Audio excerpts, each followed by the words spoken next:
of heroes, legends old. In his stories their glories unfold. Baz the Bard with strings of gold. His heart cries out the tales he's told.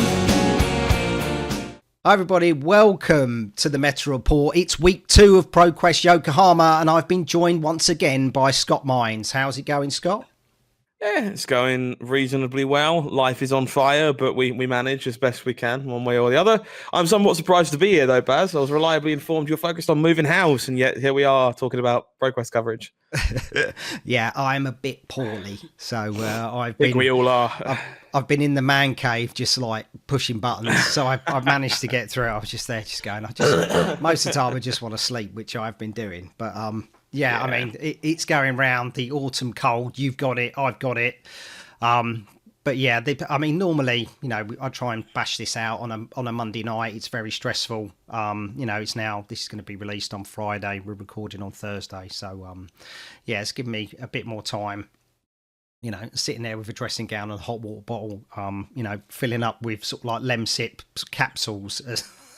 Oh yeah, the real stuff. Yeah, one way or the other. Been there more than once in my life. I'm sure I'll be back there again. I expect to see some get well Bazes in the comment section, please and thank you. Yeah, as in regards to the house move, contracts should be exchanged tomorrow. So fingers crossed, that's all done. And then the move is looking like the 4th of November. So yeah, it's now getting very exciting that we're finally sort of like moving. It's becoming very real. But, you know, that's what we want to do. That's what makes our family better. So, yeah, a couple of weeks' time, we'll be in. Excited to see it. Yeah. Right. There's quite a lot to go forward and through this episode. There's been a massive amount of events. We spoke briefly. There's a lot of stores getting their events in early, ramming the games into week 2. So let's crack on. Let's get to Sweden. Sounds good. Playoteket in Malmo, 17 players. We said like last week, Verdance, Syndra, Gravy, they're the top 3. Verdance is the top pick, but you know, we've got an RKO, we've got a Pleiades, we've got a Puffin, we've got some, you know, variants. We have, yeah. I think we're going to be seeing a lot of this going through this week 2. I think Verdance is pretty clearly the deck to beat at the top of the radar for a lot of people, which is understandable. I think it's going to be the most represented deck in a lot of events that we look at this weekend. But outside of that, there's a lot of people kind of playing back against Syndra, playing back against Verdance, in some cases playing back against Gravy and accepting they're losing one or the other with some off-meta picks and some curveball choices. We're seeing Prism kind of come back out to play a bit now that these Earth heroes aren't playing Channel the Tranquil Domain so much, and KO is kind of underperforming a little bit.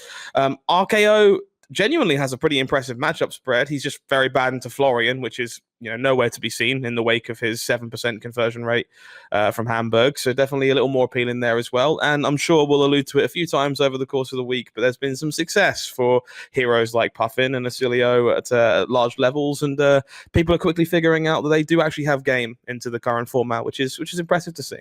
So have you literally just got to hedge your bets? Just go, right, I'm going to make my deck perform against one of the top 3 and then pray you don't hit them. Yeah, I think most heroes can kind of get themselves to a point where you either have one that you're happy to see, one that you're unhappy to see, and one that you're kind of okay with. Or if you're a bit lucky, it's like 2 and 1 as opposed to the other way around. But there is a lot of gem lottery going on right now. I think most heroes in the format that do have good matchup spreads, there's still that one hero you would really rather not see. It's not always a 100-0, 90-10 kind of situation, but most of them are pretty bad. And so you do need variants to break your way a little bit. Okay, so let's see who made it into the top 4 here. So we've got Nicholas Hayden on Verdance. We've got Simon Nilsson. It's not too far from Denmark to get to Malmo in Sweden. He's got Calling Prague under his belt. He's probably won some more stuff, but that's all I've got on record for. Former national champion as well. Simon's pretty good at card games, would you believe? Yeah, thing is, I'm only tracking his results in Sweden, so you know, I can't track every country. Of course, yeah. Makes sense. Max Harud's Sigerstein, he's on Verdance, and Jurgi Di Carlo is on Florian, and he won the Pro Quest Singapore in Malmo last season. So, what do you think of these matchups? So we've kind of alluded to Florian Verdance a few times over the Pro Quest season so far. I still firmly believe this is a very Verdance favoured matchup. It's definitely not unlosable anymore, like it previously was almost with playing with the Evergrowth and the like. But it's still pretty Verdance favoured in my opinion. So I'm going to go with Max there, and hopefully Jersey managed to chain together some Channel Mat heroics and pull out a surprise. I think the Prism Verdance matchup is a lot more interesting. I think typically... First of all, it's hard to bet against Simon Nielsen for obvious reasons. But I do think that the Verdance deck really needs a high density, if I ever channel the Tranquil Domain or Summer's Fall, to really kind of hold its own in this matchup and beat back against what Prism's trying to do. And my current understanding is that a lot of lists really just aren't. They're mostly on 0 Tranquil Domain and sometimes as little as like 1 copy of Summer's Fall. So under that assumption, I'm going to assume that Simon took this down. But it definitely could swing pretty violently back the other way if Nicholas was ready for Prism. Okay. Let's see if your predictions were correct. Unfortunately, Simon didn't get through. So we've got Verdance versus Florian. So Yogi seems to know what he's doing. But can he get through another Verdance? It's impressive that it was managed at all in the first place, but I don't think my opinion will change based on that. So I'll still back Nicholas here on Verdance, and I look forward to being wrong again. And there we go. So you were right. You were right, Scott. Well done. Shocking. I know how badly you wanted to try and make me wrong, but no, managed to get that one just about. I was trying to lead you a bit, Yogi did it once. Can he do it again? No. I don't think my opinion on that matchup is going to change, regardless of how many times I see Florian win it. So I think I might be a bit of a steadfast answer on that one. Fair enough. Right, they had another double bill in Sweden. They had this one on Saturday, which is Alpha Spell. So this is Erica's local, was along with Dragon's Lair. So this is a double header. This is the first one. 26 players, and KO's leading the charge on this one. Quite a surprise that KO's coming out in force on what would be week 2 and week 3 in the meta itself. Yeah, it seems like there was a contingent of people who, I think we alluded to it last week actually, believed that the deck was still powerful enough, just misbuilt, and hadn't quite figured out how to put everything together. And the deck has seen a little bit of success since. It won the AGE Players Championship in the hands of Noah Bagelman last weekend as well, on a list that was on 30 blues, I believe, including some Tear Limb from Limbs and some other funky stuff. So people are still like very much working on this deck. And it clearly the Swedish contingent are part of that group who still believe that KO has what it takes to hang. Also want to note the 3 Puffin. This is going to be a pretty recurring story over the course of this weekend. A lot of people wrote this deck off, just didn't believe it was a real thing. I was certainly guilty of that somewhat at the beginning. I'll say that before the Puffin enthusiasts around me grill me in the comments. But I came around pretty quickly post Hamburg and the rest. I think Mechanologist is in a great spot right now. Puffin has equal kinds of power turns to a deck like Dash.io, doesn't get fatigued quite as easily, and is becoming a pretty appealing choice, I think, in the current format. Word's pretty quickly getting around about that. So when we first saw the Puffin deck, it had like 12 copper cogs. Is that still the case? Because you kind of like, you have with mech, you have this on turn, off turn as you try and set up your cogs. Are we still getting that? A little less so. Most of the lists I see for now are somewhere between 6 and 10, somewhere in that kind of ballpark. They tend to have a couple more when they go a little bigger into the more grindy matchups that aren't always in deck for all those matchups. But to be honest, Puffin's doing a pretty good job of just not having those off turns. She's very, very well equipped to utilize that hero ability to just draw an extra card, put the missing piece together with the items that would normally be an off turn for setting up. Gives you the card back, lets you kind of keep pressuring through. Backspin Thrust does allow for some very powerful small hands as well. It's pretty easy to tap a cog to attack for 4 again, then fire your gun, and suddenly you've had a 3-card 12 or a 2-card 10 or something silly like this, which is very impressive numbers. So yeah, I think word is quickly getting around about the deck. It does have some consistency issues. There is some counterplay to what the deck does, but I mean, if there wasn't, I'd be more worried. But very much happy to see it finding its footing in the current format. Definitely seems like a more defendable choice than a lot of people thought. Yeah, I always find with Puffin, if she's got tempo, it's really hard. Like, it just seems like she's unbeatable. But if she hasn't got tempo, I just find it's really hard for her to get it. Yeah, she can snowball very hard. I think a lot of people quickly realise that you're much better off just defending against the big power turns from Puffin and waiting for them to draw a Golden Skywarden and not to be able to use it. Not attack into that and let them turn all their cogs back into gold.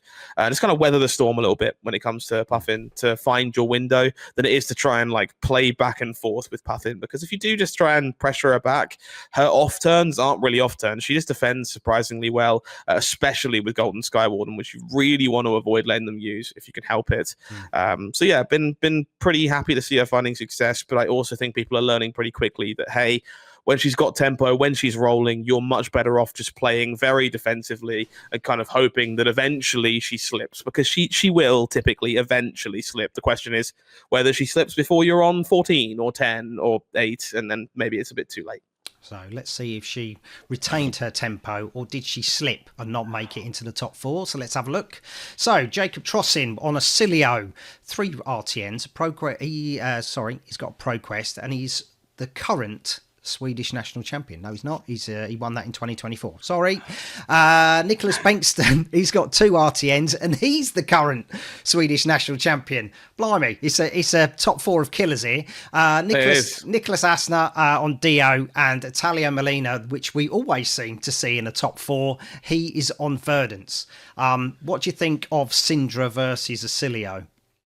Syndra Acilio is a pretty intriguing matchup. I tend to think it's Syndra favored just because she is the pinnacle of consistency. She's always going to do her thing. Acilio doesn't always block particularly well, denying massive momentum triggers and the like.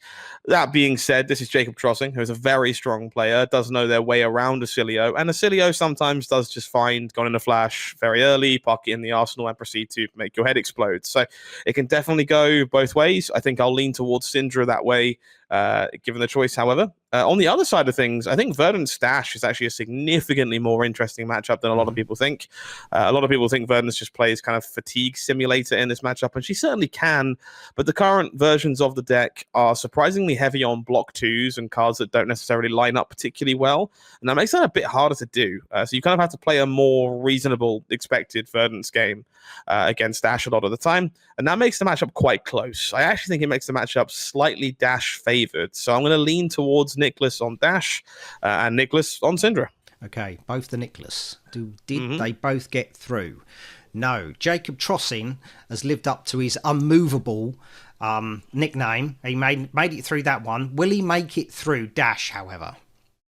This is a similar story here. Again, we're quickly learning Jacob's just very good at Flesh and Blood, can navigate these bad matchups, and Acilio can also just do that. Acilio is a very hard deck to master, but once you're there, you can squeeze every inch of value out of that deck and do some very, very powerful things. With that said, a deck that has 48 no block cards is a bit soft to boom grenades at times, and so I will probably lean towards Nicholas on Dash in this finals here. Okay, Dio. It was Mr. Unmovable himself making it through. So, yeah, he's a phenomenal player. Absolutely phenomenal. So we saw Acilio doing really good things sort of like last season. Sorry. We're all dying. It's all good. Yeah, it's gone like you kind of feel like Acilio's kind of like gone off the boil. How has it changed from, you know what I mean? From this set? Typically, Acilio thrives by preying on Gravy Bones and some of the slower decks in the format. Very good into the Guardians, akin to Victor as well. Typically, the matchups against the aggressive decks, particularly Syndra, has been much harder to handle for a deck like Acilio. And we found ourselves reaching a stage of this format where Verdance is sometimes a little difficult because they're pretty happy to kind of race you down on life totals if you can't find a combo turn. I think you are ahead, though, admittedly. And then there was a lot of Syndra. A lot of Syndra being in the room is not a good feeling for the average Acilio player. Once you then consider the deck is very hard to play, very hard to navigate correctly, it turned a lot of people off of the deck when there wasn't quite as much gravy to prey on. We'll see how much the format evolves to kind of enable that. The deck is still doing very powerful things, and clearly you can find ways to win these aggressive matchups if you're able to string the correct sequences together. So I don't think it's a deck you should write off. I think it's something you should be considering for your Pro Quest season and into the World Championship. But much like everything else, got to be aware of those polarizing matchups and very aware of what you can do in them in order to successfully steal them away. Yeah, hopefully Jacob will do a deck tech or something to give, illuminate people to how good he is. Oh, not just Jacob, but the hero. Right, let's see a gold foil. Let's do it. There we go. There's been some questionable gold foils this season so far, so let's see what Jacob manages to find on the other side of the pond. Love the RKO playmat as well. Som Achilles, det finns massa... Jacob's opened these before, they know what's up. Halo is... Okay, Threadbare Tunic is not a hit, but not entirely a miss. I will note that a few of the gold foils we're seeing this season might have a place in Silver Age, which is something that's worth watching as that format kind of comes to fruition as well. Okay. But yeah, not a massive hit, not a massive miss, but definitely, I guess, on closer to the miss side for now until we have a little bit more information about the future. Sounded like he was after Achilles Accelerator. Just to recap, on Playo Teket, they opened a gold foil Edge of Autumn. So that was a pretty good hit. That was a good hit indeed. Okay, that one's pretty. I can get on board with the gold foil Edge of Autumn. Yeah. Let's see what happened at Dragon's Lair. So this is 15 players, so one heck of a drop-off. Obviously, Jacob can't take part in this one because he's won a Pro Quest now. So, still, the KO players have come out in force, but so's Tough Nut back again. Yeah, that's a brave soul there on Tough Nut. I'll give all credit where credit's due.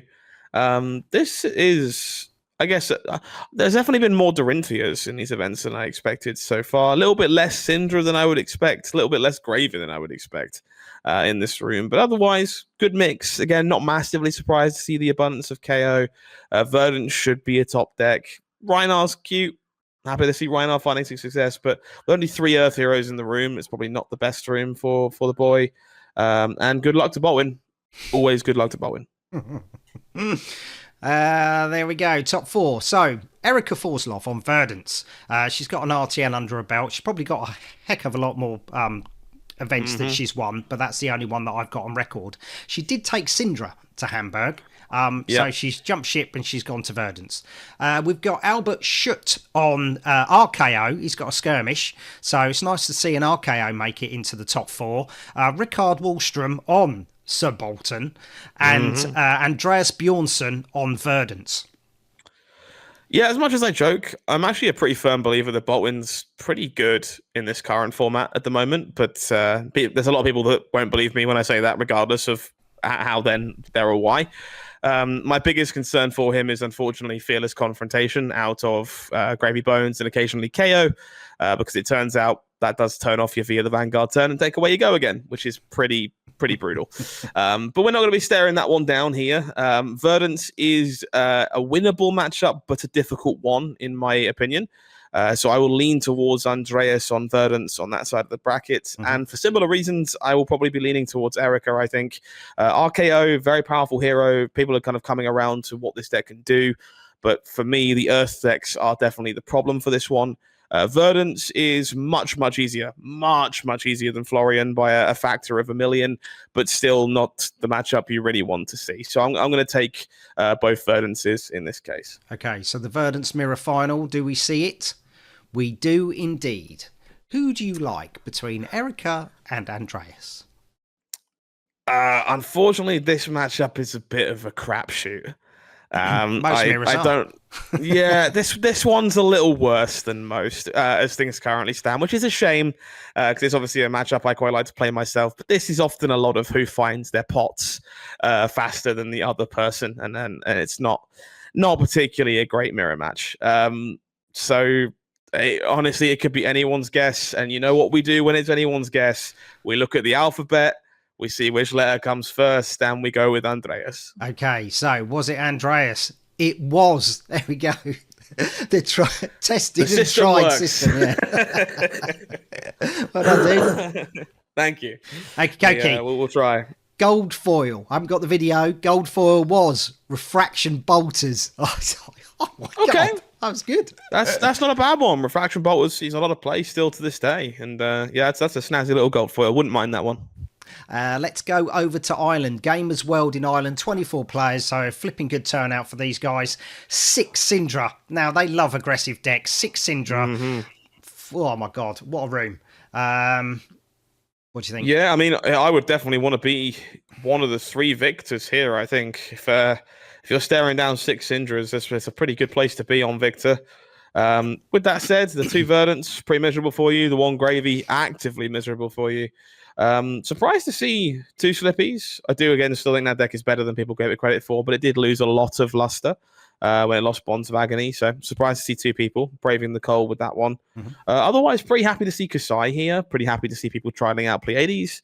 I do think Kasai has a lot of game in the current format as well and is well worth exploring if you're a specialist on Warrior. So happy to see one kind of making an appearance. As we saw last week, Pudding Tam. He's a Kasai believer. But who? Let's see if she made it through. No, but Jacob Nowicki with his blinged out Slippy deck made it into the top 4, and he's got a Pro Quest. Dylan Thompson's on Verdance. He's got a record and a half, 6 Pro Quest, 3 skirmishes, 1 RTN, and 3 times Irish national champion. What a record indeed. Yeah, Verdance, he's on Verdance. Dave Russell on Victor, and Jose Mestanza on Acilio. So if I recall correctly, Dylan is on some kind of potless Verdance. I know they've been kind of working on some content with a few other folks about that deck list. Is very happy with where they got it. I do think, again, these Earth Heroes are the bane of a deck like Arachne slipped through the cracks. So I'm going to be taking Dylan on Verdance on that side of the bracket, I think. The other side, I think this is actually a surprisingly interesting matchup. Typically, I believe it's Acilio favored because you should get some amount of time to kind of find your pieces, set up the thing, and just make your opponent explode. But Victor of the Guardians is one of the better suited to just swing for the hills and do some very aggressive things. Yep. I do think that Victors have been leading fatigue-centric recently by the looks of things, having more plans for these Earth Heroes than anything else. So I think that makes them a little bit worse into a good Acilio. So I think I'll take Jose on Acilio on the other side of things. Okay. Let's see if you are correct, and you are. So Dylan Thompson on Verdance versus Jose on Acilio, a wizard off. Indeed. This is definitely a matchup that can go either way. I think player skill and understanding of the matchup is very important for this matchup. Knowing what matters is a big deal. Knowing when to block for Verdance, also a very big deal. I do think Acilio is slightly ahead. Typically, they have the time to find their pieces to make sure they have a big enough turn. But it's definitely losable, especially to a player of Dylan's caliber. So I'll take Jose, and I won't be surprised if I'm wrong. Okay, let's have a look. It was Dylan Thompson. Well done, Dylan. Yeah, fantastic win. He likes writing dissertations because he's written one for Verdance. It's on, is it Metagy? You can go Metafy. There we go, Metafy. You can go check that out. It's been, like you said, he's been working with a few people on the deck, and it's all on there, so you can sort of like do your subscription and find out how this deck works. All right, if you want to do such things. You should. Let's go over to the UK. I don't know what the goal for was for this one, so sorry about that. So, Card Goblin, Loughborough, 26 players. It's a really small shop, but they crammed 26 players in, so fantastic. 4 Florians, though. I was not expecting to see Florian as the most represented hero in any event, especially sort of like week 2. Neither was I, and fair play to all of you. Best of luck. I think you might need it with the room that you're staring at, unfortunately. If you figured something out, great. I'd love to hear about it. But I would not be happy to be one of those Florians in this room if it were me. You do get 2 prisms to prey on, which is not a bad place to be. Happy to see that, of course, if you are on that seat. Otherwise, some cool one-offs here. Happy to see Kasai some more, some Levia. The Max is very sweet. I know Max did win a PQ this week, from what I understand. Don't believe it was in the UK, but did win one. So the deck has some chops for sure. And again, Puffin sneaking at the bottom. Happy to see them finally getting some respect. Mm-hmm. Let's see who made it into the top 4. And we have Tom Hazel on Mario. He's got a Pro Quest. David Calf is on Syndra. Noah Hicks is on Kano. So no surprise Noah's playing a wizard, and he loves Kano. 2 skirmishes, a Pro Quest and an RTN. And then we've got Ben Westmore on Gravy with a skirmish and an RTN. These are the matchups. How do you think it's going to go? Some good players here for sure. Mario Syndra is a matchup I think has changed quite a lot in the wake of Bonds of Agony's disappearance. And I'm not sure it's changed in a way that I like for Mario. I think a lot of players are still trying to figure out how to correctly approach this matchup. There is some potential there, but I'm not sure it's been entirely solved just yet. So I'll take Dave Carf on the Syndra side of things there. Kano Gravy. Oy. So this can go one of two ways. Either Kano does the Kano thing, finds the pieces early, and Gravy is set alight in quick succession, or Gravy establishes copies of Sawbones early, and things get very difficult for Kano to kind of power through some amount of Arcane Barrier and all that protection from Sawbones. I tend to find the matchup goes the latter more than the former, so I'll take Ben on Gravy Bones. Okay, so you're going David Carf and Ben. To the Macho Grande team, and who made it through. David Carf did against Noah. I'm quite surprised that Dave's playing Syndra, because when he plays at Manascrew, he plays Katsu. So, and he's had some good records with Katsu. But yeah, switching to Syndra has certainly helped. But Syndra versus Kano. This one's just a race. Very much comes down to how quickly Syndra can do the thing and how quickly Kano can make her explode. Typically, she starts AB0 Spell Void 1 because of the way that Syndra has to be built, and I don't think that's a good thing. I wouldn't be shocked if this went either way, but I'll take Noah because I would like Kano to off into the sun at this point. So let's hope Noah managed to do that. That'd be great. I mean, you don't want any more Arcane Rising, guys. It was Noah. Congratulations, Noah. Well done. Fantastic win, showing that you've still got what it takes with Kano in this current meta. He's very good on that deck. Very good. He is very good. Let's go to Bristol now. We are going to Excelsior Games at 48 players. Fantastic turnout. They have an amazing armories. Really good guys. It's the Bristol Bad Beats. All hail from this store. We saw one of their players on the Hamburg stream. Forest. It was Lane, I believe. Yeah. So 8 Syndra, 5 Verdants, 4 Gravy. The top 3 all being the most represented decks. This is what I would expect from a event that starts scaling in size. When we see these smaller Pro Quests, it's a little more diverse. It's a bit more of a field day, people playing whatever they want to play. Mm-hmm. As you get bigger, more people turn up. It solidifies the same way that a Calling does, the same way that a Balharden does. So no big surprises to see the big 3 kind of taking the top spots here. 2 copies of Jarl is intriguing. Obviously very favored into Syndra. I don't know about the other 2, but I have heard there's plans there. I'm not sure I believe them, but we'll see. I'm happy to see the Arachne Huntsman as well. I think this deck is getting a lot more respect since it managed to make a finals at Battle Hardened Sonoma. Mm-hmm. It's still not a deck I would call quote unquote good. It is a difficult deck to play, requires a lot of practice and specific matchups, but it does have potential as opposed to, the rest of its history. So happy to see people slowly picking that up and enjoying Hunter or Hunted. Otherwise, some really sweet one-offs here again. RKO, Max, Pleiades, Riptide. These are just all heroes I'm happy to see coming out of the woodwork a little bit and hopefully finding some success in the room in general. And let's see who made that success translate into the top 4. Tom Evans on Syndra. He likes playing ninjas. He's got Pro Quest and an RTN. Ben Lux, as always, that I've known him, played Illusionist and Prism. Yeah. He's got a Skirmish and a Pro Quest. James Adams has always played Brute in some description or another. Skirmish, 2 Pro Quests and RTN. And Nathan Eastwood has got a Skirmish as well.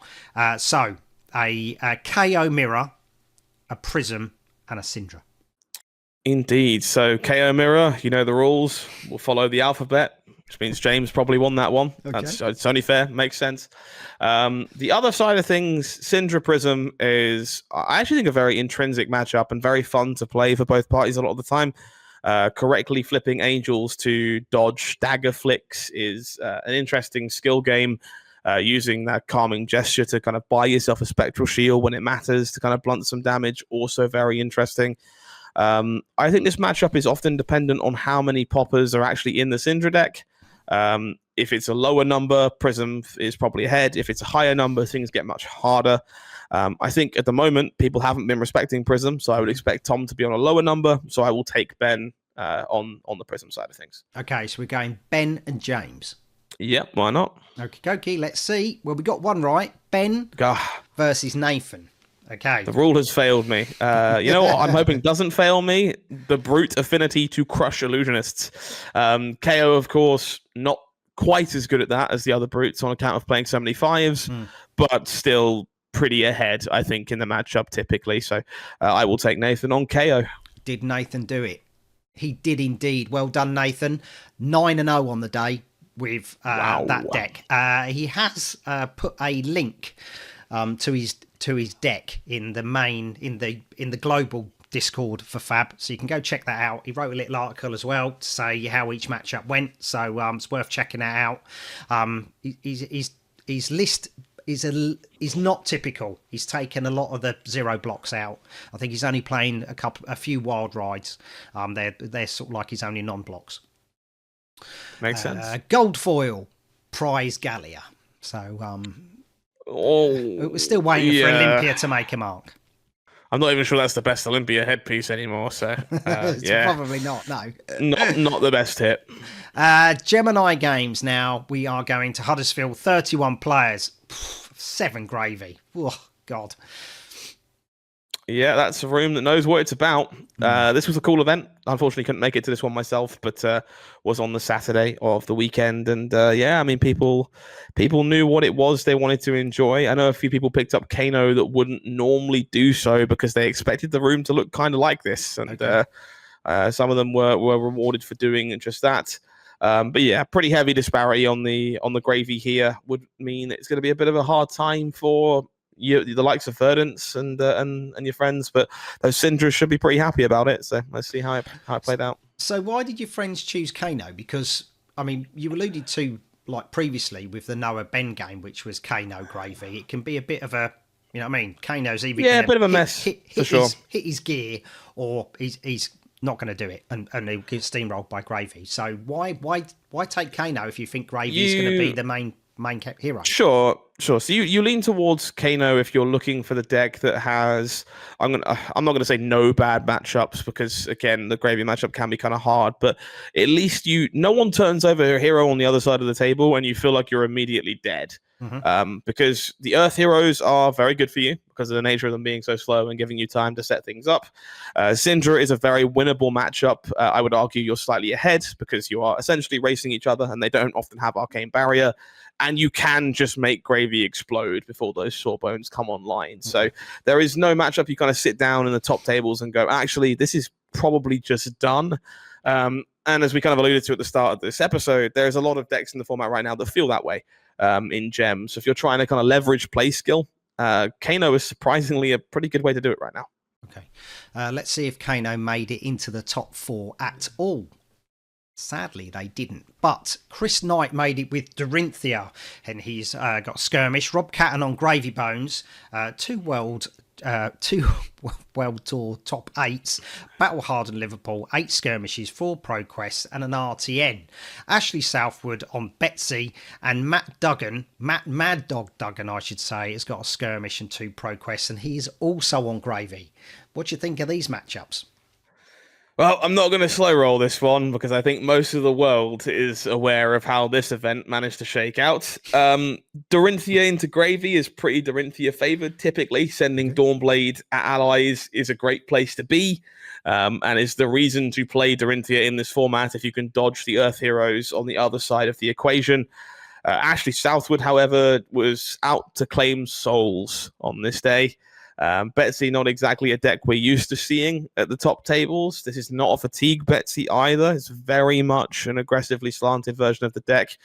And if you are interested, you can now find it on the fabtcg.com website, because they did make the finals against Chris Knight and then proceed to sink Chris Knight and win a Pro Quest on Betsy. Oh, let's confirm that. Oh, yep, you're right. Oh, he did. When I got this result through, I was like, oh my God, Betsy has won one. Now, I was quite critical of Guardians last week, saying, what's going on? They've had a massive, influx of cards and they're getting nowhere. And boom, Look at this. Ashley has just stolen the glory for all Guardian players. Well done, Ashley. Fantastic. And while I did say last week to keep your eyes on the Guardians, I want to be abruptly clear, I did not mean this. This also caught me about as off guard as everybody else. It was lovely to hear about it on the following day at the Fanboy 3 Pro Quest. And big congratulations to Ashley for doing something I don't think anyone else has done before you. So impressive stuff. So have you checked this deck list out?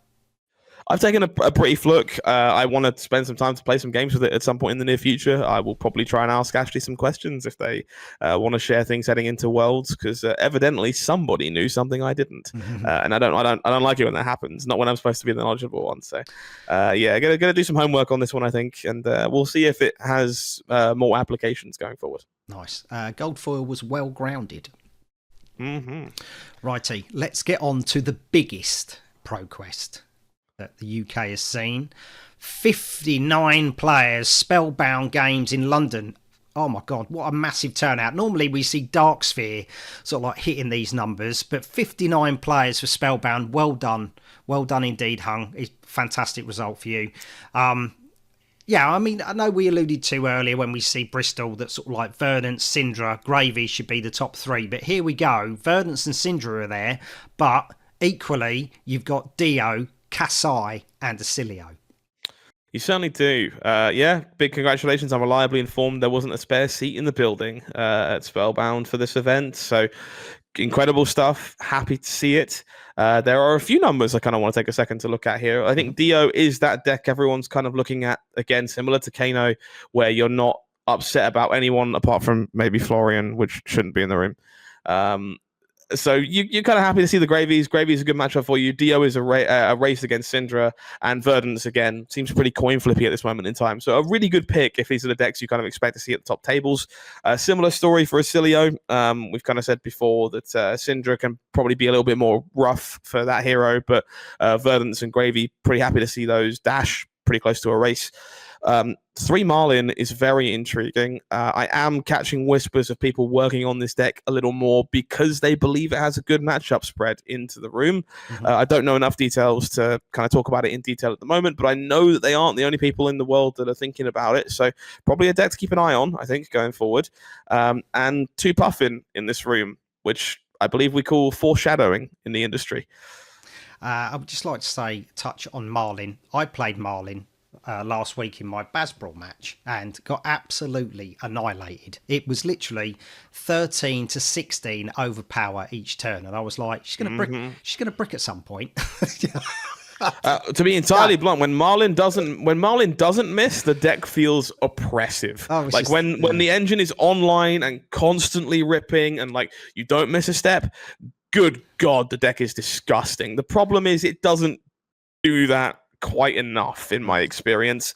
The gold generation being tied to the Go Fish ability means that sometimes your opponent just blocks with the only card you could take with the on hit, and then you don't take anything, you don't make any gold, and suddenly the hands get all clumpy and stuff, which is not great, not very efficient. But when that doesn't happen, when the gold engine is online, the wheels are spinning, all the buffs are coming together, the cannon's firing, it does some stuff that people cannot keep up with. And I do think it's a deck that is not being respected enough. It probably does need a card or two, in my opinion, to really shine at the top levels of the format in like the expansion slot or maybe an armory deck or something. But it's a lot closer than people think it is. I think much like Puffin, which we're going to see climbing up a little bit as people start to respect the deck, Marlin just got overshadowed by Gravy Bones. Like, Gravy was such an absurdly powerful hero, kind of overshadowed the entirety of High Seas, I should say. And the other 2 heroes, they weren't bad, they just weren't Gravy. And so it's taken a long time for people to kind of crack the nut, find lists that work, and more importantly, find metagames that work for these heroes. And we are getting pretty close to a metagame that looks good for both of them. So yeah, very exciting times if you're interested in High Seas as a set. Let's see if any of those High Seas heroes made it into the top 4. So Callum Young is on Puffin. He's got a Pro Quest and he's one of the Cup of TCG guys. Bruno Krakow, he's got a Skirmish, a Pro Quest and an RTN. And he, of course, is playing Ninja and he's on Syndra. Shamir Sami must be on holiday. He's come over to the UK and he's got a Pro Tour, top 8 Lil, a Skirmish, a Pro Quest and an RTN. And then we've got Eric Edmond also on Puffin. So the 2 Puffin that there were have both made it into the top 4. Oh, yeah, they have. I will give some props here to Eric. They were a local to us over in Manchester for the longest time, has recently moved down south. I'm glad that the London community is taking care of them. And I hope they are as proud of this result as I believe they are. I know that they were gutted at the end of the day, but it wasn't because of Shamir. They did manage to get through Shamir in the semi-finals here on Gravy, and toppling a player of that caliber is no easy feat. And you'll be enamored to know that the other side of the bracket may have also gone the way of Callum Young, which means that we did see 2 Puffin in the event and 2 Puffin in the final. There we go. Are you using your time-honored tradition of going for the person? I wish I could say I could, but unfortunately I am aware of the result on this one. Not only because I know Eric was pretty downtrodden about not managing to quite get there in this final. This was a really good game. It was streamed, by the way, if you want to go check it out on Spellbound's Twitch channel. I was watching it live and in real time because I was somewhat invested in the result. But Callum, from what I understand, I don't know them as well personally, unfortunately, but they have also put a ton of time into Puffin. Very big advocate of the hero, obviously incredible content creator. And I certainly couldn't ignore the thumbnails and blaring headlines and social media posts of them successfully taking down the biggest Pro Quest in the UK on Puffin Hightail. I believe the first person to score pro points, for LL points for this hero. So, it was Callum that managed to win this one. That's not a bad feather in your cap, and it to say I was the first to get him. Get her some LL points. Callum did indeed take this down, and if you go check out Cup of TCG on YouTube, they've put a deck tech out for it where Callum goes through the deck. Of course, go back and watch that final, like Scott said. Check out Spellbound Games Twitch channel. If I remember, I will put the links in the description below, and then Scott will just ridicule me if I don't. So I will do that. But no, I mean it when I say this. Watch this deck. Like, people will keep telling you it isn't good enough, and every time we keep getting surprised by someone turning up on Puffin and getting closer to figuring it out. It's a matter of time. If I have to put money on a dark horse for Worlds, this is it. I think Puffin has some serious potential. So I'm glad to see that Callum and Eric agree, evidently. Goldfoil was a bunker beard. Yeah, it was. Wasn't the best reception to that one on camera. But it does see some very corner case play in Puffin, and so is somewhat poetic for that reason. Hopefully it finds a better home in Silver Age in the future. Righty, let's go all the way to Scotland because they had a doubleheader this weekend as well. So on the Saturday, we're at Thistle Tavern in Aberdeen. 24 players. 2 out of the top 2 of the meta are there, but 3 Jarls. You were surprised that there was 2 in Bristol, but there's 3 in Aberdeen. It's cold in Scotland, so it's a good place for Jarl to be. It is. I'm curious. I think there's definitely potential here. I think the consensus is that Jarl pretty handily creams Syndra. So if you're expecting Syndra to turn up, it's a very good pick. I should say counter pick for that. The question is if you can find a way to beat the Wizards. Even the fatigue-centric builds aren't necessarily the best at doing that. Trying to become the aggressor is hard. Trying to get enough life to get out of range is hard. Sitting on Oasis Respite also kind of hard, depending on if Verdance is going for combos and stuff. So I am not sure there's a plan there that I like. If there is, suddenly maybe we have a very real pick on our hands, but I'm not sold just yet. That being said, plenty of Wizard here as well. No Acilio, but a couple of Kanos and Verdants to hang out with. And there's some cool ones a little further down. Happy to see Kasai and KO turning up again. Heavy hitters meta. Big shout out to you. Arachne Huntsman. Happy to see just people again giving that deck a fair shake. And the Brave Soul playing Tough Nut. Always got time for a Tough Nut. Do you think Jarl's getting a bit more popularity because Batter to a Pulp's there to try and give him more cards that can destroy the equipment? Because if you can't destroy the equipment, he just doesn't seem to do anything. You really want his hero ability going off. I think, funnily enough, Jarl at the moment is better positioned to be a defensively slanted shell that fatigues people more than it is anything else. Right. I do think Batter to a Pulp is an important part of the Gravy Bones matchup because you need to be able to shatter the compass to stop the allies having go again. But not only do you have to do that fast, you kind of need to do it against a Gravy that's not particularly good at stacking up Gold Kiss Rum, because they do a pretty good job at playing through it if they can stack through the rum. So I don't know how much Back to a Pulp is a factor currently. It's definitely a card Jarl is happy to have for the Necromancer matchup, but I think most of these lists are definitely skewed towards hard fatigue right now. And so the equipment thing is very much a bonus to the end games. You start blizzarding people and they happen to have an exposed slot more than it is like a direct primary goal. Fair enough. Let's see if Jarl made it into the top 4, and he didn't. But Stuart Ravenshear made it on Gravy. Damon Elgie made it on Syndra. Daniel Winning made it on Verdance, and he's got 2 Pro Quests. And Declan Patrick made it on Arachne Huntsman. He's got an RTN. It does. Declan, big ups to you. I'm glad that you're giving the deck a shot. I've been having a blast playing Huntsman. I still don't think it's quite there, but it's hella fun. And the reason I don't think it's quite there is because Verdance is a bitch. It's a really hard matchup to take down on Arachne. And Daniel Winning is a very good Verdance as well. We kind of saw them on feature in the calling as well. So I'll take Daniel on that side of the bracket. I hope Declan proves me wrong, because if they have, I'm about to go and punt a PQ or playing Huntsman myself, I think. The other side of the bracket, Syndra Gravy, a pretty hotly contested matchup. People kind of know the status quo with this one right now. Syndra is ahead. It's definitely possible for the good Gravy players to take it down by training together, kind of conquer the high seas, loot the hold, and Prismatic Leyline, a really big part of that matchup as well. So not impossible for Stuart, but definitely favoured for Damon. So I'll take Syndra. Syndra Verdance in this case. Syndra Verdance. You are correct. So, Syndra versus this one. Verdance. This one also pretty close. If you go back before Light Up the Leaves, it was definitely Syndra favoured. Claw of Vincerakai does a lot of work at soaking up incidental arcane damage in this matchup while providing pressure. In the wake of Light Up the Leaves, I think the matchup is pretty damn close to being down the middle. It really can break either way. Claw still does a lot of work, but that reach is a lot. And Syndra is not particularly great at staying above that 9 health threshold to kind of get domed out by an arcane spell and Waning Moon. So could see this one going either way. And for that reason, we're gonna go for our normal magic. We'll look at the names for inspiration, and Daniel Winning isn't supposed to lose, so let's go with Daniel Winning. Did Daniel Winning do it? He didn't. Damon Elgie took it on Syndra. Well done, Damon. Unacceptable. Don't have the gold foil for this. Oh, I do. Fair enough. I do. Oh, because I have a lied. video.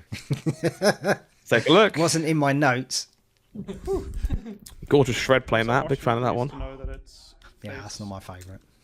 It's a very visceral piece of artwork. It's an acquired taste, we'll say. Oh, okay. That's a pretty good one, actually. Beaten Tracker's like good enough to kind of outshine Scabskin Leathers on occasion. Really good in these lower rarity formats too. So that's a good hit. I would take Beaten Trackers. Yeah, it's finding the Beaten Trackers is always taken in a KO list. You have it as the second piece for your feet. Let's go to Mock. So this is on the Sunday. 39 players. So we're getting some fantastic turnouts for this week. 5 Verdance and 3 Mario, 3 Pleiades, 3 Rhinar. So not the top 4 represented heroes that you would necessarily see. But yeah, fantastic turnout nonetheless. There are some choices here, that's for sure. Mario, a deck I've been pleasantly surprised by. I kind of wrote the deck off, if I'm being entirely honest. Wasn't a big believer in what it could do, but the dagger-centric builds do have a lot of play into the Earth heroes, which is somewhat appealing. I do think Syndra and Gravy are a bit rough still, personally, but I would love to be wrong about that. Pleiades, of course, a deck now near and dear to my heart. Also what I played this weekend at Fanboy 3, which I'm sure we'll get onto in a bit. Happy to see other people having success with the deck and choosing to play it for their Pro Quests. Rhinar, probably not upset about this room, to be honest. You kind of pick up Rhinar right now because you're expecting a number of defensively slanted heroes. Verdance, Florian, they all count. Pleiades also a really interesting matchup for Rhinar.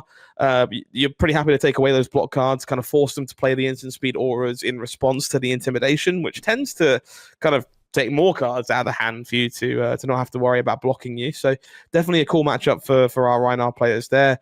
Otherwise, a little bit further down, good mix. Surprised by the lack of Gravy here. Maybe just not a popular hero choice over in Scotland. But 2 Riptide, 2 Vincent, 2 Puffins, some very cool choices here. A smattering of wands to kind of round us out is exciting stuff. This is a pretty cool meta split. Okay, let's see if Mario managed to prey on any of those Earth heroes. Doesn't seem like he did. Yeah, this is about par for the course right now. I think, depending on who you ask, she's really good, folks. She's really, really good. Aaron Lawrenson, Daniel Winning, and Andrew Rayner all on Verdance. So Daniel Winning 2 Pro Quest, Andrew Rayner 2 Skirmishes, 2 Pro Quest and RTN, and the owner of Thistle Tavern, so that's why he couldn't play in his own event. Stuart Ravenshire, he top 4 yesterday at Thistle Tavern. Can he do better this time? And he's on gravy again. He is. So this is the hard matchup for Verdance. It is definitely, again, closer than it was before. There's potential to kind of steal this one away.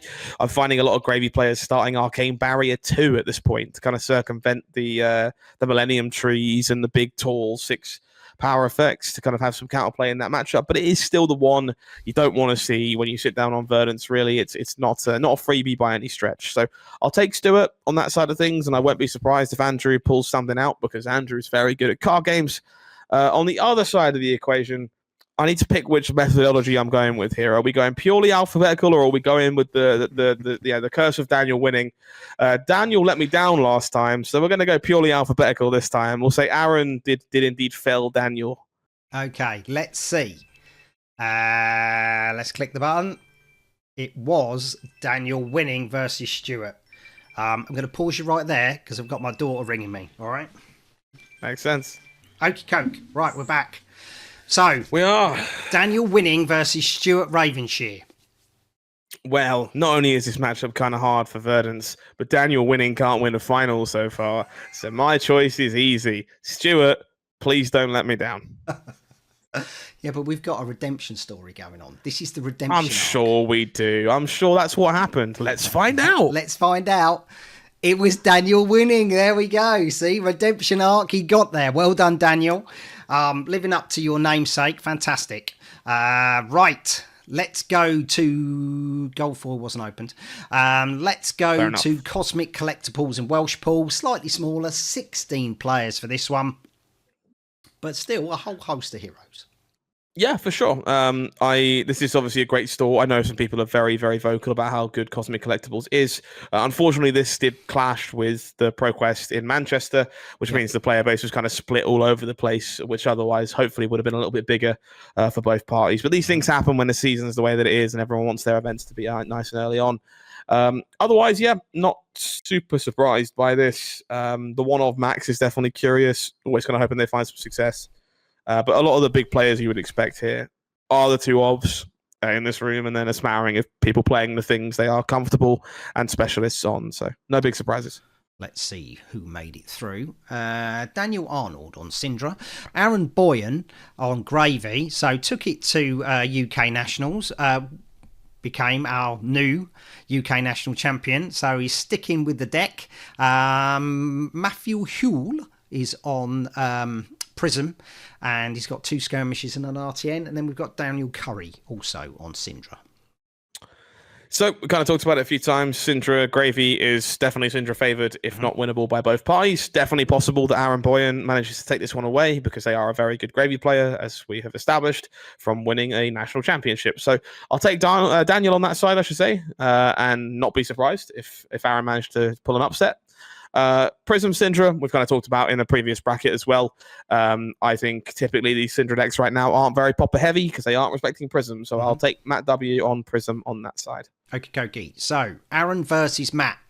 Gravy versus Prism. So the same lineup as the UK National Final. True, very true. And this matchup has a lot of dynamics to consider when playing it in the first place. I'm not going to pretend that I'm... a big 5-headed genius on this one. Unfortunately, I'm aware of who took down this finals. Wasn't aware of the semis before it, but I am aware that Matt W took down this final on Prism as the only Prism in this room, which was definitely impressive stuff, given that Prism is not a deck that people are giving too much respect to right now. And you're correct. There we go. Matthew Huell. Well done, Matt, for winning with Prism. Tide Flippers was the gold foil, and Judge's pack was Mischievous Meeps. Oh, we love us some meeps. Tie Flippers isn't bad either. Very playable card, so can't complain too much. So let's whip over north a little bit. Manchester, Fanboy 3, 27 players. Oh, and you were here on Playdies. I was, yeah. Sadly, I didn't get to play very much Fab at this event, which is fine. That happens sometimes. Matchups were not in my favor, and I got a bit high rolled a good number of times. And so my day ended pretty quickly. But thankfully, I wasn't the only Pleiades in the room. There was some more success to be had from people that weren't named me, which is always great. Otherwise, pretty expected metagame breakdown here. Volder is surprising. Always happy to see her finding some play. And 3 Mario was definitely more than I expected in this room. But again, I am hearing whispers of people who like where they are if the Earth heroes are very present. In this case, that wasn't the case. But I'm always happy to see people finding success on the deck and hopefully learning a bit more about why. Let's see who found success into the top 4. Josh Keys on Mario. Fraser Eastman on Syndra. Lila Catton, she's got 2 skirmishes and an RTN also on Syndra. And Tim McCarthy on Prism, 2 Pro Quests, and the UK national runner-up from 2025. So he's not given up on Prism. No, definitely not. As you can imagine, I was at this event, so I am aware of the winner in this case. I'm actually not entirely sure how the semi-finals broke, so we'll give it a good guess. I know that Lila did indeed take down Tim on Prism and make their way forward on Syndra. The other side of things, we've talked about it a few times. I would expect Mario to be slightly behind to Syndra, but I know Josh had an undefeated run in Swiss, so was putting on a very impressive showing with Mario. I'll take Syndra and assume it was a Syndra mirror in the finals, and I'll be intrigued if it wasn't. Okay. No, Josh made it through. So his winning continued. It did, all the way until the final hurdle. He's quite comfortable playing Syndra. Yeah. Go on in, okay, confirm it. I will. Lila did manage to take this one down, was very happy to see it. I'm sure the trip to Yokohama is now much more defendable for both her and Rob, which certainly helps. And I'll definitely have to reach out to Josh and see what's what in the Syndra matchup, because clearly there is some goodies to be found there. So interesting data all around. Happy to see success of just another very good player. Always happy to see Lila finding success. And just some interesting matchups being played. Good stuff. Mm-hmm. Thing is, I think with Mario, sort of like he's not dependent on anybody blocking. So if they get sort of like quite a few attack reactions, then you're going from 1 damage up to sort of like 8-9 damage fairly quickly. Yeah. I think the thing is for me, the plan into Syndra before for Mario very much revolved around disruption, and you can still do some amount of that with Mark of the Black Widow and similar effects. But a lot of these decks just aren't even on Take Up the Mantle anymore. They obviously don't have Bonds of Agony anymore. Mm-hmm. So you're very much relying on Mark and Persuasive Prognosis to kind of disrupt your opponent at all, because a lot of the rest of the deck is very dagger damage, and if it's all about dagger damage, Syndra's pretty happy to play that game, just race, force Mario to block to stop mask, damage with her own daggers, which I think makes the matchup quite difficult. But if you can find draws and sequences that are full of interaction, there's definitely ways to win this matchup. So I kind of wish I had stuck around to see that semi-finals play out at least, because I think there could have been some interesting things to learn from it. So yeah, it's always good to see just kind of matchup information and knowledge evolving, and for all I know, maybe Josh just got very lucky and found a pile of the right cards, but maybe there's more to it than that. So we'll have to wait and see how future results look. We have a gold foil opening, and here it is. Indeedy. Was lucky enough to hear about this one ahead of time, but I won't spoil it for the folks at home. I've seen someone get a bunker beard. It's a meme, and I don't want it. But it's the fact that someone won a bunker beard on Puffin that was the most insulting. was it? Obviously, they're talking about Callum there. It may or may not be. As I say, the talk of the town was very much the Puffin and the Betsy over the course of the day. So let's see how this one goes. Ooh, that's a really another refraction bolters, not bad. I believe that's new in the pool this season, so it should turn up at a pretty reasonable rate. And it's not a bad one either, so pretty happy to see that. Yeah, it's good. Let's go on to Pro Tech Games as we continue going north. 17 players for this one, Gravy being the most popular. The usual smattering of heroes, and Florian comes out. Yep, nothing too shocking here. One Ira, maybe a little bit different than what we've seen so far across the weekend, but the expected bunch otherwise. Cool. Let's see who made it into the top 4. So, Tilly Dakin on Prism, Dan York on Florian, Tom Ward on Dashio, he's got 2 skirmishes, and Isaac Fogg on Gravy, and he's got 2 skirmishes as well. Cool. So typically, I think Florian is ahead in the Prism matchup. They can choose how ahead they want to be based on if they're playing against Summer's Falls, Channel the Tranquil Domains. These kind of cards can really sway the matchup, and it's a lot harder without them. I think if Prism is like ready for these Earth matchups, very heavy on auras, and Florian is disrespecting Prism, it gets much, much harder. So I can definitely see a world that Tilly wins this, but I will take Dan in the dark without knowing about players' decks. On the other side of things, similar story. Dash.io is not too dissimilar from Syndra, so you can imagine the play patterns are kind of the same when it comes to the way that Gravy navigates the matchup. It's difficult. It ends up being a bit of a race. They kind of need to chain together conquerors and relevant on-hits to actually have much of a shot, which puts Dash firmly ahead in the dark. So I'll take Tom Ward on Dash on the other side. Okie dokie. We have Dan versus Tom in the final. So how do you like Florian versus Dash? This one's tough for Dash. It is, again, winnable. You can stack those Teklo Pounders. You can use Spark of Genius to your advantage. Sometimes you don't even use Spark of Genius at all. You just pitch stack grenades and find spots to kind of force through max velocities. It is winnable, but it's very hard. It's much harder than Verdant's. Florian blocks like a bus. Barkskin of the Millennium Tree is absurd in this hero because of the double generation. Once the hero ability is online, really does blunt a lot of damage, and Face Purgatory does tend to snatch away a max V or 2 if you're not careful about parking them in your arsenal and sequencing them incorrectly. So not impossible. Uphill battle though. So I'm going to take Dan on Florian. Did Dan do it? Dan did do it. So well done, Dan. Fantastic. Switching from Guardian to the Earth, Earth Guardian. Earth Guardian. Yes, yeah. We're all on the same page about that one. Yes, very much from Guardian to Earth Guardian. Gold foil wasn't opened, so well done, Dan. He's a patron to the show, so yes, shows that you can take down a Pro Quest if you're a patron. You can, in fact, yeah. You probably need to be a patron to win anything with Florian. So if you're intending to try that, you should probably subscribe. Good idea. Let's go over to Mystic Games. So this is our last one. This is the only Living Legend event that's been on so far. So I've only got the top 4. So David Carve played Syndra yesterday on the Saturday, switched to Briar for the Sunday. He's made it into a top 4. Jacob Clements on Starvo. He's got Calling Florence, 2 skirmishes, 3 Pro Quests, 4 RTNs, and he's second place so far in the World Tour points. He's only 16 points behind Brody. So yeah. It's going to be quite the World Championship, isn't it? Ryan Brommel on Icelander and Richard Carr on Dashio, and he's got 2 skirmishes.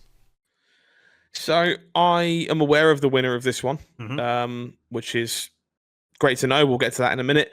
But I'm happy to see the spread of this top 4. I think all of these heroes are defendable in the format. Icelander maybe a little less so, but she does have some game into some of the top decks right now, albeit some dodgy matchups as a result. So happy to see the split. I know Jacob managed to take down David on Starvo. That matchup's very interesting these days, especially if Briar is on Blossoming Spellblade and going a little bit bigger. But did fall at the hands of Jacob. On the other side, I don't know how this matchup broke down. Let me just cut in. David Carf got awakened. He got the awakening played on him. So, yeah, that'll do it. That will in fact do it. Awakening is a pretty messed up card, weirdly enough. Yeah. On the other side of things, I don't know how this one went. I don't know who met Jacob in the finals. But my current understanding is that, yes, this can go either way. Mechanologists are typically good at being resource dense to kind of play through the frostbites that Icelander can give. But I do think Icelander is very good at stopping Dash from having the turns that make her a powerful deck in this format. So I'm going to take Ryan on Icelander, and I wouldn't be surprised if I was incorrect about that. Okay. So Jacob Clements did get through, and it was Icelander.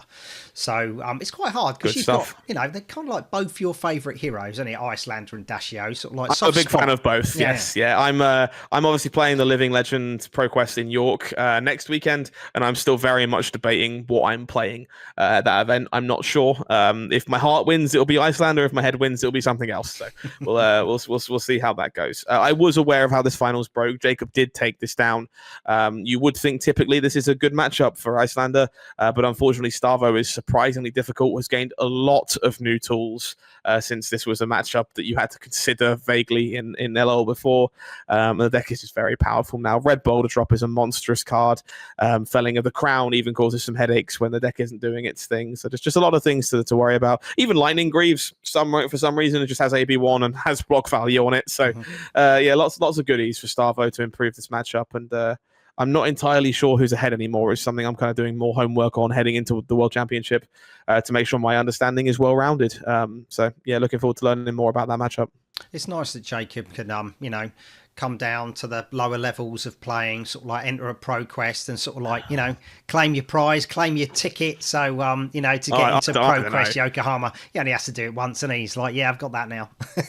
There's a very good chance that Jacob could have picked up 80 random cards from a shelf, head down to this event and secured a qualification for Yokohama. But I'm sure they were happy those 80 cards were vaguely elemental in nature. So. No, fantastic player. Right, let's get on to the meta maps. Let's go to Sweden, and here we go. Our confirmations of our winners. There's a double header that happened in Stockholm, Verdance and Osilio, and Verdance down south in Malmo. The one game that was played so far in Ireland, and then we have Verdance winning in Dublin with Dylan Thompson. Over to Scotland, we have got Syndra and Verdance. Oh my God, she's coming up a lot, isn't she? She certainly is. She's a bit good. So, Florian, Betsy, Katsu and Syndra for the north of England. Let's go into the middle of England. Kano, Starvo and Prism. So it's starting to look a little bit different. And then down south, we've got KO and Florian. This will fill up sort of like, there's still four more weeks of Pro Quest still to go. London, fantastic win for Callum with this Puffin deck that's, showing everybody, how it should be played. Right, let's get to the global results. Okay, so we saw last week, top three, Verdance, Syndra, Gravy. Gravy was at the top, then Syndra, then Verdance. Okay, so... oh God, we're all dying. Yeah. Now they've put it in percentages. I don't like this. It's kind of like I kind of feel like they're hiding numbers from us. Yeah, I'm going to be honest. I'm also not a fan of this. I've made my thoughts known. I think they were a little worried about showcasing just how few Living Legend Pro Quests there were, which is why that data was in percentages. Is my best guess. But I'm not a fan of this. It does feel shady, even if it's not, even if it's just the best intention and trying to give clearer data. It feels disingenuous. Don't like that. Kind of hoping it was an experiment this week and that it goes back to numbers, or at least has the numbers alongside the percentages next week. We'll have to wait and see. I do kind of feel, if the events have gone the same way it has in the UK and sort of like, Ireland and Sweden, this is the densest week we have for events. So this is sort of like the biggest proportion we've got. But Verdance is still winning 1 out of 5 events. I mean, that's a massive win rate for her, and Syndra's not too far behind. But if we compare it to, I put last week's in percentages as well, just to see. Sorry, everybody. So Gravy, he was top of the pile last week. He won 17% of all of global results. Syndra had 16% and Verdance had 13%. So you can see that there has been a massive influx. Yes, some of the top players took Gravy potentially last week. Maybe Gravy's a lot harder, to actually pick up a deck and win with. Oh my God, I've got the coughs. Gonna die. It's all good. I got you covered. I've done so well so far. It's just you ridiculous. have done. You've been doing great. No, I think it's a very real part of this season. Clearly, Verdance is a fantastic deck. I expect it to be the deck to beat heading into Worlds. We'll see if that's true. But there is a very real factor that last week, a lot of the best Gravy Bones players on the planet picked up the deck, qualified for Pro Quest Yokohama and couldn't play in this week's events. And so if your bad matchup is Gravy Bones, well, the Verdance players are ecstatic that a chunk of the best Gravy players on the planet just aren't allowed to be in their Pro Quests anymore. So I'm very curious to see how next week shakes out, to see if we see a similar evolution again of the decks that are then like weak to Verdance, like not thriving next week because there's going to be less of them around, or whether or not I'm reading into it too much. But we'll have to wait and see. Thing is, I did think you just go, okay, Syndra to me seems like it's quite a straightforward deck to actually pick up. So sort of like you could transition and just go, I'll tell you what, I'm going to take one of the best decks in the format and I'm going to just spam my hand, because in my mind, she's just going 4 cards, 4 cards, 4 cards, unless I get 2 Chain Enders and then I might stick it in Arsenal. And I'm literally just smashing you in the face as fast as possible. Verdance does not seem like a deck that you could just go, I'm going to pick that up and I'm just going to run with it and I should do okay, because she's a wizard. I don't know about that, funnily enough. I think 90-ish% of Verdance's matchups are pretty easy to wrap your head around once you understand the basic fundamentals of what she's trying to do as a deck. Yeah, sure, that might take a moment to kind of polish that up and understand, well, I'm trying to get my opponent to 9. These are the cards I care about here, and so on and so forth. It's not, rudimentary, but I think it's a lot more simple than people think it is to get the core understanding of the deck. It really is that last 10%, very much the pot matchups for the most part, that I could argue have some complexity to them, especially now that you don't kind of have Plume of Evergrowth to bail you out. But I do think the deck is attainable. Like if you're looking at a Pro Quest in a week, 2 weeks, and you're like, I know Verdance is the best deck, do I have time to learn how to play it? I think you do. I do think it's very, very achievable for the average player. So I don't expect it to drop off anywhere near as harshly as I did see something like Gravy, which I think the average player is worse at picking up in a small time frame. So continuing along those lines, I did a bit of investigative journalism because, obviously I've had a little bit more time. Dangerous term. I know, it's bad, isn't it? Card market, the best sellers, because you can see the best sellers of the week. You can. Light Up the Leaves and Fell into the Crown are in the top 10 best-selling cards. There is no Syndra cards, no Draconic Ninja cards at all that are in the top 10. It's a lot more difficult to do on TCG Player. You have to do it by sets. So when on Super Slam, funnily enough, I get to write the article that tells people the best sellers over on TCG Player. So I may or may not have access to that data. Now, obviously, I can't talk about all of it because that's private information. No. But the stuff in the article, which is published, you can go and check it out if you like. It's not too dissimilar. The best-selling card this month was Overcrowded, actually, which I think is a lot of people kind of catching wind of what can go on over there, how good that card is. We saw it overperforming in Fang in Hamburg, for example. But some great acquisitions. I do think both of the Earth cards are on that list, not only because of the power of Verdance right now, but also they're like £4, which is fantastic. I'm genuinely ecstatic to see them being so cheap finally. And so players are buying them because, heck, they've wanted to own a playset of Felling of the Crown since Rosetta. It was just unattainable before now. So I'm sure people are buying it to play the deck, but I'm also sure people are buying it because, hey, you can skip out on a coffee and own a playset of a powerful Majestic. So I'm sure that's part of the driving force there as well. Yeah, I know I'm missing one Felling. So, it's just crazy when they were 45 quid a pop. You don't want to know what I paid for my foils. Let's not think about that. Well, that's why I'm not a magpie. Right, let's get into the Living Legend points. So, a little bit of a change. Kano is still picking up points, 930. He's gone up from 910. Fire's not changed at all. Florian and KO have sort of like bumped up and overtaken Bravo. Treading water, whether or not Sebastian Grondale can put some points on the table for him. That's a lot of pressure to put on one player, but someone might be able to. It really is, but maybe someone could put it together. If anything, we've seen these versions of Guardian with these instant speed auras to turbocharge their big attacks are very real. I mean, we just saw Betsy win a Pro Quest off the back of these kind of cards. I know Betsy lost the finals of a different Pro Quest after beating Olympia in the semi-finals with a bet big for 23 from triple edge of their seats or something. I saw the photo on social media, which is crazy as well. So there's definitely potential in this shell. I wonder if it's a case of maybe Bravo is a place to go for it. Maybe Betsy is. Maybe Jarl is. Maybe Jarl is happy to line those auras up alongside Felling of the Crown or Oakenhold. You never know. There's definitely some potential there as well. So I've got hopes that Bravo finds some ground and isn't treading water forever. Fi, I have less hope for. Fi might be chilling with us for a little while longer. KO and Florian at this point, I expect to hang around until the World Championship. Their fate very much might be decided by that event. We'll have to wait and see. Kano is the question. Kano might not make it. It very much depends on how these next 4 weeks go. I think he said he gained 20 points this week, if I'm not mistaken, based on how things went. I could be wrong. So it's in range. It's definitely possible that he doesn't make it to the end of the season, but the era of Arcane Rising is certainly coming to an end, however you want to look at it. Yeah. So by the end of week 6, Bravo should be off of this chart. Somebody else will be there. Let's have a quick look at Living Legend. They're touching on it.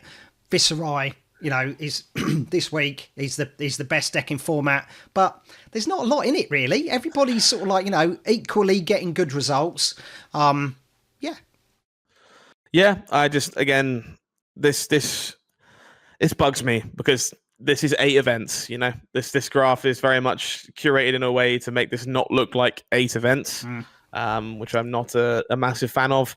And yes, there is pretty clearly still a Runeblade dominance here, despite the Warmonger's Diplomacy unban. We'll have to wait and see whether or not that's people just like not adjusting, playing the decks they know were good in the format, and Warmongers is going to be more of a pain, or whether or not it's just not enough to stymie the power of Runeblade in this format.